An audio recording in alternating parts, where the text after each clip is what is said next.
welcome to Lina Mystic, where we embrace our spiritual awakenings by identifying our personal power and authentic selves.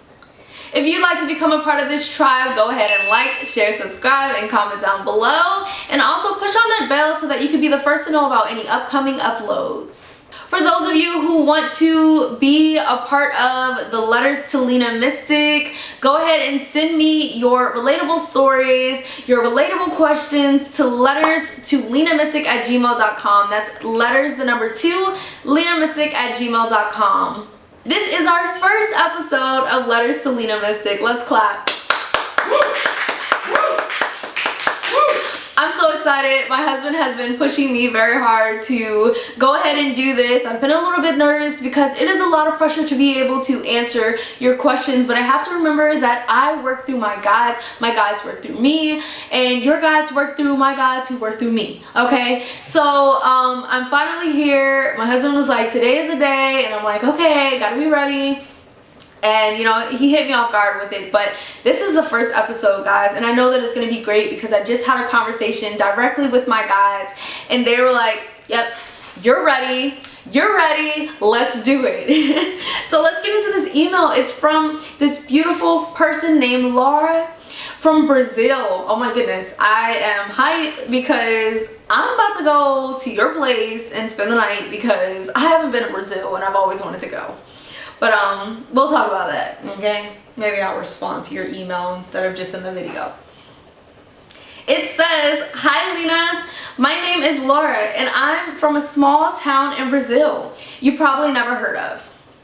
You might know me as Golden, which is my YouTube username. Before I ask my question, I'd like to say how much I enjoy your videos and the information you share.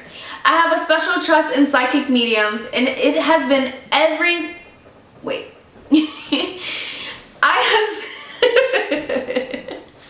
Guys, don't quote me. I have a very special trust in psychic mediums and it has been very entertaining, relaxing, and informative to watch your channel. Thank you so much.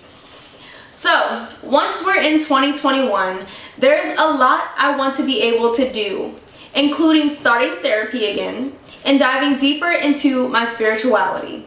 But I need help. I was thinking of getting in contact with my spirit guide so that they could help me see the way. What do you think is the best way to do that? P.S. I've already said out loud that they could help me and guide me, and I've been seeing a lot of 11-11, 12-12, and 16 and so on. But other than that, I don't really feel much of a shift. Sending lots of love. XX. So I love that you're trying to dive deeper into spirituality and just your inner self overall. I absolutely love that. And the biggest question is, I was thinking of getting in contact with my spirit guide so they could help me see the way. What do you think is the best way to do that? Wow. So this is a pretty deep question because everybody wants to know, how do I connect with God? How do I connect with my spirit guides? How do I connect with the divine? You know, and the best way to do that is to still your own mind. You must quiet your own mind so that you can learn discernment. Is this my ego? Or is this spirit? Or is this my spirit guides? Is this God? You must still your mind. Quiet your mind before you can tell the difference between ego, your higher self, spirit guides, all of that. You must learn the difference by stealing and quieting your mind. And this includes going through that shadow work, you know, those things that you're constantly thinking of that bring you flashbacks of the past and stuff. You have to heal from those things because they will always be in the back of your mind, creating clouded judgment and creating this voice that is no longer really a part of you, but it's just sitting there because you haven't released it yet. So I think the biggest part is really going through that shadow work first, healing so that you can learn the power of discernment and noticing the difference between ego, spirit, higher self, spirit guide. I think that spirit guide will always come from a sense of love, compassion, understanding, and will push you too. Depending on who your spirit guide or your spirit guides are, they will push you, or they'll know how to speak to you, okay? But it's not something that you think you would be saying to yourself. So For example, if you're saying to yourself, ew, why do I look like this in the morning? Your spirit guide will be like, don't say that. You look amazing. Like, your spirit guide is your hype man, but not like ego, where ego will be like, yeah, fight that girl. No, your spirit guide is gonna say, no, we don't do that. That is not you. It's not who you are. That's your higher self too. So figure out, what is ego? What is my higher self? What is spirit? What is divine guidance? By stealing your mind, sitting in quiet, and just connecting to your inner self. Sometimes too, spirit guide will show you images, because that might be the best way that you like communication. So keep in mind who you are as a person, and know that your spirit guide knows how to get through to you. When you pray, you know, guys, think, what voices are you hearing? What does the voice sound like? Does it sound like your voice? That might be your higher self. Or does it sound like a deeper voice? Or does it sound like someone else? Who does it sound like? You know, and start really paying attention to those things, because divine intervention is every single day. It's just we don't really notice it. So it's time to heal yourself from your traumas and release them, so that that chaos in your mind can be released and let go of, so that you can move on in your life and actually hear your spirit guides through the chaos. I also want to get into this PS part. It says, I've already said out loud that they could help me and guide me. That is such a huge thing. You must ask for guidance first. Now check this out. A lot of the time we ask for guidance from them and we don't like the way that they're giving it to us. So ask yourself, like, are you actually listening to their guidance? And this is for anybody who's watching this. Ask, are you really listening to that guidance? Because the shift could be like, you need to quit your job and start working on your dreams. Or you need to start working on your dreams, but you go home and, you know, you're not doing that. So ask yourself, are you really listening to what they're saying, the little things that you know you can hear, the signs? And when you look up these numbers too, see what the numbers are saying, because the shift doesn't just ignite from your guides, it ignites when you coexist with your guides in your inner self and all of that, where you find that balance and you connect to yourself. You are the one who creates the shift.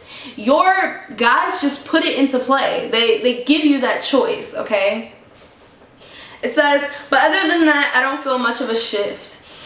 I think that a lot of us think that things happen like this, and it's really behind the scenes a lot of the time. And when we see these spiritual numbers, these synchronicities, our guides are saying we're still working. We just want to remind you with this number that we're working behind the scenes. That is why you're seeing those numbers. It is a reminder that they are working. They are working for your best interest and for your blessings, okay? So keep that in mind. Even though you don't see the shift, things are shifting. Just seeing that number or those numbers alone and seeing this mass amount of numbers is a huge way of your guides saying we're doing a lot. We know you don't see it, but we want to keep showing you these numbers so you don't forget it and you keep your faith. I also see the number 1212 a lot, and I feel so powerful every time I see it, because I just know that divine guidance is leading me, and just know that divine guidance is leading you, okay?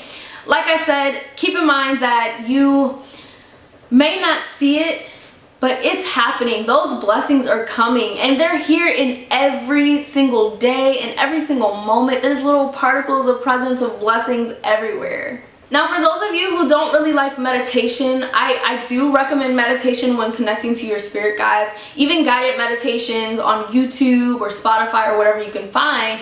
But those of you who don't like meditation, go out for a walk to connect with your guides. I get plenty of messages while I'm out in nature walking. I hear my guides all the time when I'm in nature. And sometimes if you're in a cluttered space or where there's a lot of things, it may not even be cluttered. It may just be a lot of things in your space. You're feeling all of that energy from everything, and as an empath, that can be too much for you to hear an actual spirit guide. So get out in nature, connect to nature so that you can hear your guides. It is a lot easier to hear them. It is a lot easier to hear your guides when you're in nature. Some of you who don't like being in nature, I really do recommend it, but nature and meditation, if you don't like either one of those things, I would like to say that baths may work for you. Just sitting in the bath, lighting candles, relaxing, and being in a relaxed state of mind can help you even better connect with your guides. Basically, all of these are relaxed state of mind, and if you're relaxed and if you're at peace, your guides, you'll be able to hear your guides so clearly, with clarity, and it'll just be so simple for you, and you'll be like, why didn't I practice this before? But like I said, baths, meditations, being out in nature, these are great ways to just hear your guides. And make sure that you're actually listening. It may not be something that you want to hear. It may not be something that you want to hear. And it may not be the way that you expected. But they are always speaking to you. Make sure that you're listening, okay? Thank you so much for watching. Make sure to like, share, subscribe, and comment down below. And I will see you in another video. Thank you, Laura.